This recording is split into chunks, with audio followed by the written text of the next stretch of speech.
استبقوا الخيرات أينما تكونوا يأتي بكم الله جميعا إن الله على كل شيء قدير. صدق الله مولانا العظيم وصدق رسوله النبي الكريم ونحن على ذلك لمن الشاهدين والشاكرين والحمد لله رب العالمين. إن الله وملائكته يصلون على النبي يا أيها الذين آمنوا صلوا عليه وسلموا تسليما. بآواز بلند درود پاک اللهم صل على سيدنا ومولانا محمد وعلى آل محمد وبارك وسلم.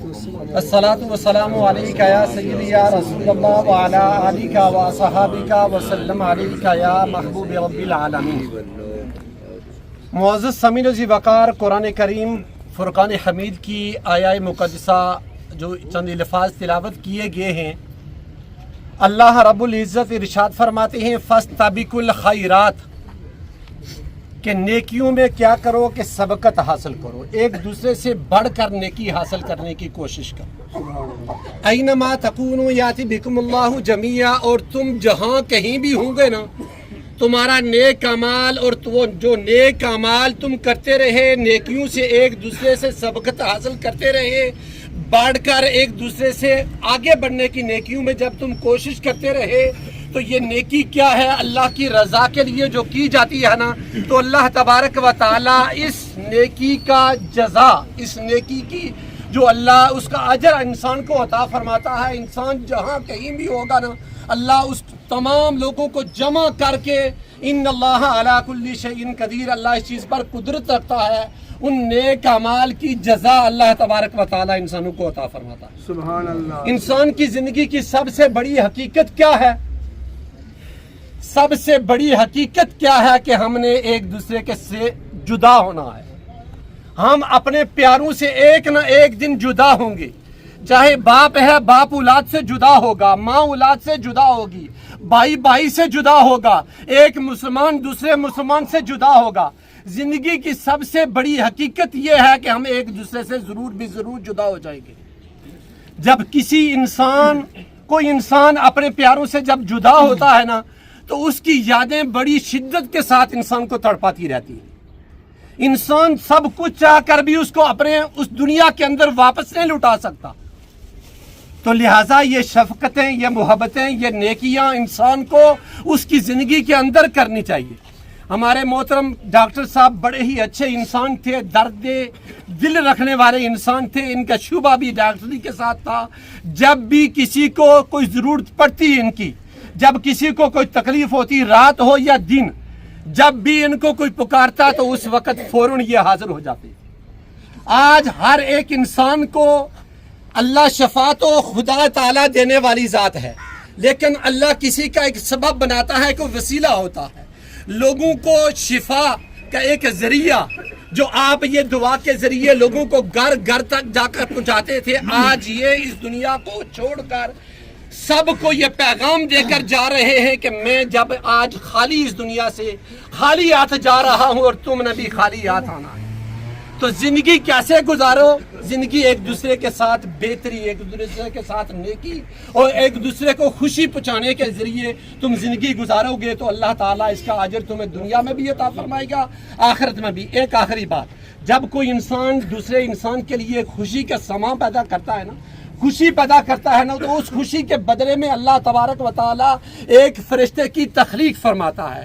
جو فرشتہ رب ذوالجلال کی عبادت کرتا ہے، اللہ تبارک و تعالیٰ کی توحید بیان کرتا ہے، جب وہ دوسرے انسان کو خوشی پہنچانے والا شخص اس دنیا سے چلا جاتا ہے تو وہ فرشتہ اس کی قبر میں آ کر حاضر ہو جاتا ہے. پوچھتا ہے تم مجھے پہچانتے ہو؟ جواب دیتا ہے میں نے نہیں پہچانا. تو اس وقت وہ فرشتہ جو کسی کی دی ہوئی خوشی کی وجہ سے رب کائنات اس کی تخلیق فرماتا ہے، تو وہ جواب دیتا ہے کہ میں وہ خوشی ہوں کہ جو تو نے فلاں بن شخص کو، فلاں بن فلاں کو تو نے خوشی پہنچائی تھی. تو اس وقت وہ فرشتہ یہ جواب دیتا ہے کہ میں تمہارا مونس مددگار رہوں گا قبر کی وحشت، قبر کی گرمی، قبر کی گھبراہٹ میں، اور بروز محشر قیامت تک میں تیرا ساتھی رہوں گا. لہذا یہ دنیا جب تم گزارو، یہ دنیا گزر جائے گی. نیکیاں کرتے ہوئے گزارو گے تب بھی گزر جائے گی. ایک دوسرے کو دکھ، تکلیف، رنج، مصیبت میں مبتلا کرتے رہو گے پھر بھی یہ گزر جائے گی. لیکن سیلا نیکی اور خوشی کا اللہ تمہیں یہ عطا فرمائے گا، دنیا بھی اللہ تمہاری بہتر ہوگی اور آخرت میں بھی اللہ تعالیٰ تمہارے لیے بہتریوں کے دروازے کھولے گا۔ اور اس کے برعکس جب تمہارے عمل ہوں گے تو یہ دنیا بھی تمہارے لیے ذلت اور رسوائی اور آخرت میں بھی تمہیں ذلت اور رسوائی کا سامنا کرنا پڑے گا۔ دعا ہے کہ اللہ تبارک و تعالیٰ ہم سب کو نیکی کی توفیق عطا فرمائے۔ مرحوم جس سفر پر جا رہے ہیں اللہ ان کے سفر آسان فرمائے۔ دعا ہے کہ ان کو اللہ صبر عطا اجر عظیم عطا فرمائے۔ محترم استاد بسم اللہ الرحمن الرحیم۔ قال اللہ تبارک و تعالی فی کلام المجید والفرقان الحمید وتعاونوا علی البر والتقوی۔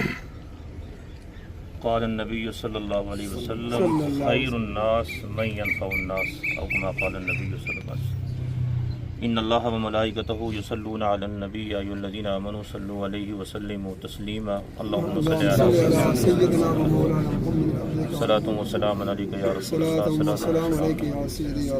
معزز و محترم شرکائے جنازہ، آج ہم سبھی بھائی ظہیر صاحب، عبدالغفار صاحب کے بھائی اور بھائی زین صاحب کے والد محترم کی نماز جنازہ کے لیے صفیں بنائے کھڑے ہیں۔ اللہ تعالیٰ کی بارگاہ میں دعا ہے اللہ تعالیٰ ان کی اخری منازل کو آسان فرمائے۔ میں نے جو آیہ مقدسہ کا کچھ حصہ تلاوت کیا، ارشاد خداوندی ہے وتعاونوا علی البر والتقوی، فرمایا ایک دوسرے کے ساتھ نیکی کے معاملے میں اور تقوی کے معاملے میں معاونت کیا کرو، ایک دوسرے کی مدد کیا کرو۔ حضور علیہ الصلوۃ والسلام کی بارگاہ میں سوال کیا گیا ای الناس خیر، یا رسول اللہ صلی اللہ علیہ وسلم لوگوں میں سب سے بہترین بندہ کون سا ہے؟ تو حضور علیہ الصلوۃ والسلام نے جواب میں ارشاد فرمایا خیر الناس من ينفع الناس، فرمایا وہ بندہ جس سے لوگوں کو فائدہ پہنچے، جس سے لوگوں کو جو ہے نا فائدہ پہنچے، لوگوں کو سہولت میسر آئے، وہ اللہ کی بارگاہ میں سب سے زیادہ پسندیدہ بندہ ہے۔ یہ جس شعبے کے ساتھ منسلک تھے وہ شعبہ ایسا ہے کہ اسے خدمت خلق کہا جاتا ہے، لوگوں کے ساتھ ہر وقت معاونت کرنا، لوگوں کے ساتھ اٹھنا بیٹھنا، لوگوں کی دیکھ بھال کرنا۔ میرے آقا صلی اللہ علیہ وسلم نے فرمایا من یسر معسرا یسرہ اللہ فی الدنیا والآخرہ، فرمایا جو بندہ کسی کے لیے دنیا میں آسانی پیدا فرماتا ہے اللہ تعالیٰ اس کے عوض میں، اس کے بدل میں دنیا میں بھی اور آخرت میں بھی اس کے لیے آسانیاں پیدا فرمائے۔ اور دوسری حدیث مبارکہ میں فرمایا من ساتر مسلما ساترہ اللہ فی الدنیا والآخرہ، کہ جو دنیا میں کسی کی پردہ پوشی کرتا ہے اس کے عیب کھلنے نہیں دیتا، اللہ تعالیٰ اس پر یہ انعام فرماتا ہے کہ دنیا میں بھی اس کے عیب نہیں کھلنے دے گا، قیامت کے دن بھی اس کے عیبوں پر پردہ ڈال دے گا۔ سبحان اللہ سبحان اللہ۔ حضور علیہ الصلوۃ والسلام کے غلام ہیں حضرت اسلم رضی اللہ تعالیٰ، ان سے روایت حدیث کہتے ہیں حضور علیہ الصلوۃ والسلام نے فرمایا کہ جب کوئی بندہ فوت ہو جائے تو جو بندہ اسے غسل دے، جو اس کے غسل میں شامل ہو، اگر دوران غسل کوئی کمی کجی بھی نظر آئے تو وہ کمی کجی لوگوں پر ظاہر نہ ہونے دے، لوگوں کو بیان نہ کرے۔ فرمایا اس کا بدل اور انعام کیا دے گا اللہ تعالیٰ؟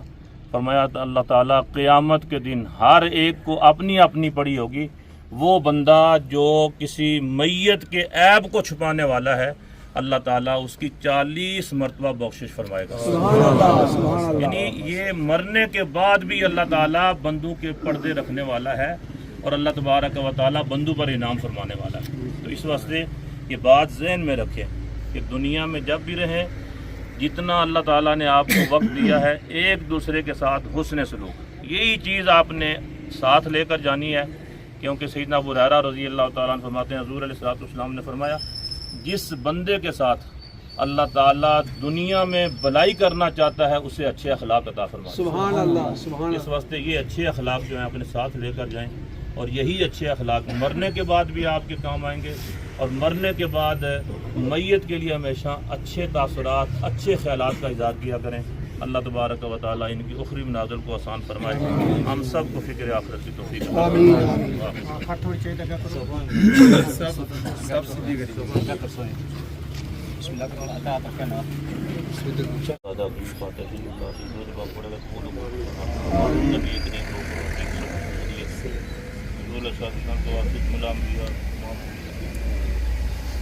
بالخصوص ان کا ان کی اوپری مناظر کو آسان فرما، قبر کو حج نگاہ کو شاد کی روح عطا فرما، ان کے اعمال حسنہ کو قبول فرما، الہ العالمین قبر کی مناظر کو آسان فرما، قبر میں حضور علیہ السلام کی زیارت اور پہچان نصیب فرما، برخشی زندگی کے اندر آسانیاں پیدا فرما، حضور علیہ السلام کی رحمت فرما، قیامت کے دن ان کا حشر صالحین کے ساتھ فرما، جنت فردوس میں اعلیٰ مقام نصیب فرما، خاندان کو پسماندگان کو اولاد کو یا اللہ صبر عطا فرما، جمیل مومنین مومنات مسلمین مسلمات کی بخشش و مغفرت فرما، ہمیں فکر آخرت کی توفیق عطا فرما، خاتمہ بالایمان فرما، اللہم انصر الاسلام والمسلمین، اللہم اعز الاسلام والمسلمین، اللہم انصر المجاہدین فی کل مکان، اللہم دمر اعداء الدین بحرمت طه یاسین صلی اللہ تعالی علی حبیبی سیدنا مولانا محمد